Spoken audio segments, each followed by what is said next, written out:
Good evening, everybody. It is September 9th, and I'm reading from a one-year seasonal Bible as a summer devotion. And I believe this covers all the way through the end of September. So I thought I would do that today since I haven't done any Sunday inspiration type stuff. This is from... Oops, I wrote it. This is from the book of Isaiah, chapter 3, verses 1. I'm not going to read the whole passage because it goes through chapter 5, verse 30.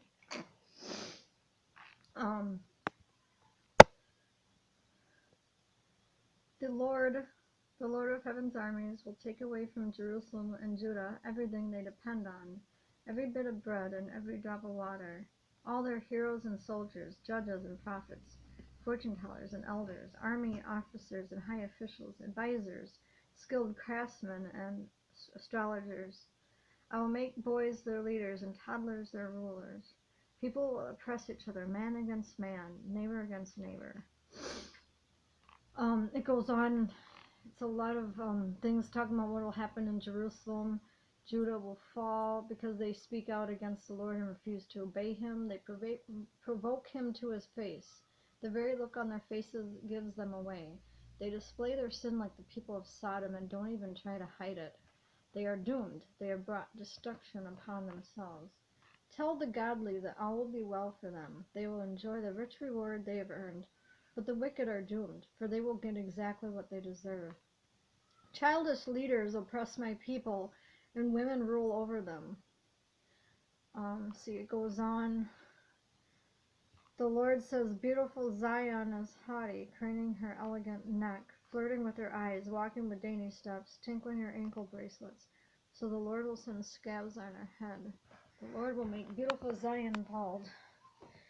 I know that may seem like a lot of people would not want to follow the Christian faith because of stuff like that.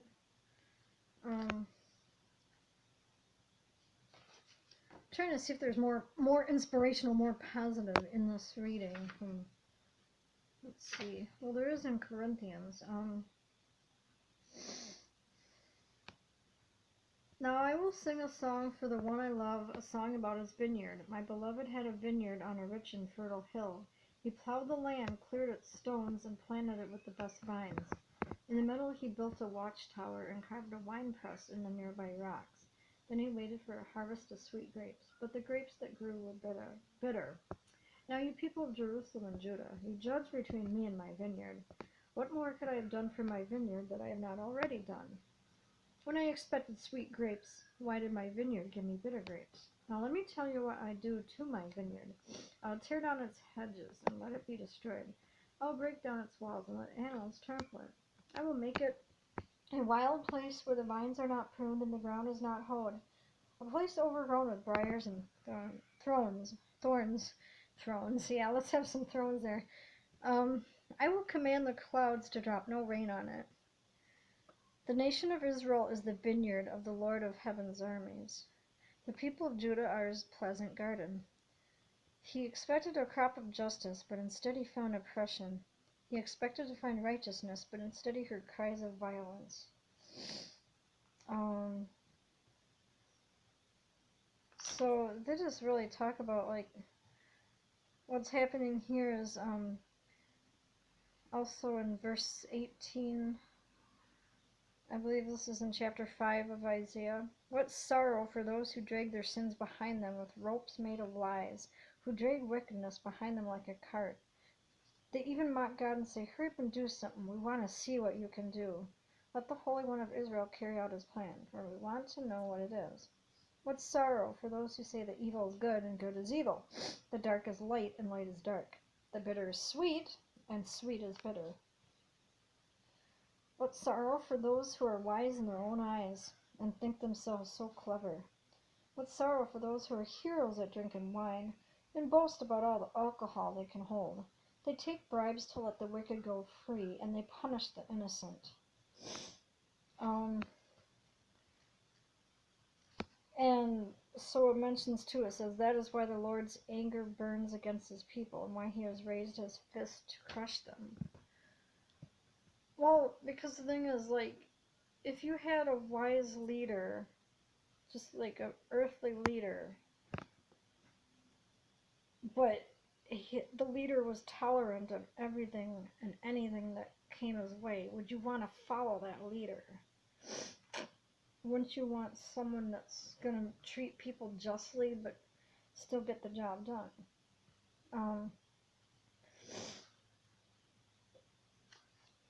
I mean, you wouldn't want to follow a type of God or a God or higher being or whatever that just doesn't care about his people. Or if you want to say her, you can say her.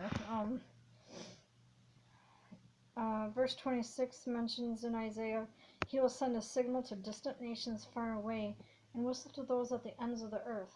They will come racing toward Jerusalem. They will not get tired or stumble. Sure. They will not stop for rest or sleep. Not a bolt will be loose, not a sandal strap broken. Their arrows will be sharp and their bows ready for battle. They will roar like lions, like the strongest of lions. Growling, they will pounce on the victims and carry them off, and no one will be there to rescue them. They will roar over their victims on that day of destruction, like the roaring of the sea. If someone looks across the land, only darkness and distress will be seen. Even the light will be darkened by clouds.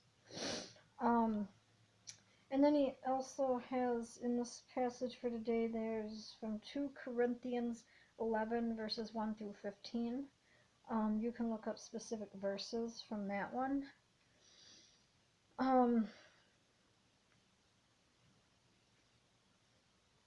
There's a passage in here that I really liked towards the end of it. Paul writes in verse 12, Paul says, I will continue doing what I've always done. This will undercut those who are looking for an opportunity to boast that their work is just like ours. These people are false apostles. They are deceitful workers who disguise themselves as apostles of Christ. I'm not even surprised. Even Satan disguises himself as the angel of light. So it is no wonder that his servants also disguise themselves as servants of righteousness. In the end, they will get the punishment their wicked deeds deserve. There's also a verse from Psalms and Proverbs. Psalm 53, verse 1 through 6, and Proverbs 22, verse 28 and 29. I can also put that down in my description, and you guys can look up these specifically. Psalm 53 is a meditation that David wrote. He starts off right away saying, only fools say in their hearts, there is no God. They are corrupt and their actions are evil. Not one of them does good. So the thing is that probably sounds harsh to a lot of people. Just reading that's like, because then you could argue that you're judging somebody. David goes on to say, God looks down from heaven on the entire human race. He looks to see if anyone is truly wise, if anyone seeks God. And basically what happened from Isaiah is that all these people in these towns had turned away and became corrupt. Well, those who do evil never learn. Proverbs 22 basically gives you the advice to not cheat your neighbor by moving ancient boundary markers set up by previous generations. So I just wanted to, okay, when you read something negative, where it seems negative, where it's talking how, in the end times and in these cities are being, everybody's, I don't know, everybody's like doing wrong and being corrupt, it's just, it may seem like it deters people from following Christianity, but really it should be the opposite of that. So yeah. Anyway, I've gone to my time limit here, and anyway, I hope this was somewhat interesting for you to hear from.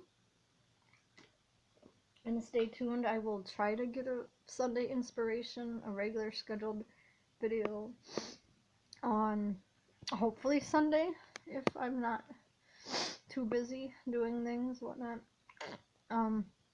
Still have a little bit of allergy going on, and I have a lot of things to figure out. That's part of my wall right now. I have a whole bunch of little emojis. Anyway, thanks for tuning in.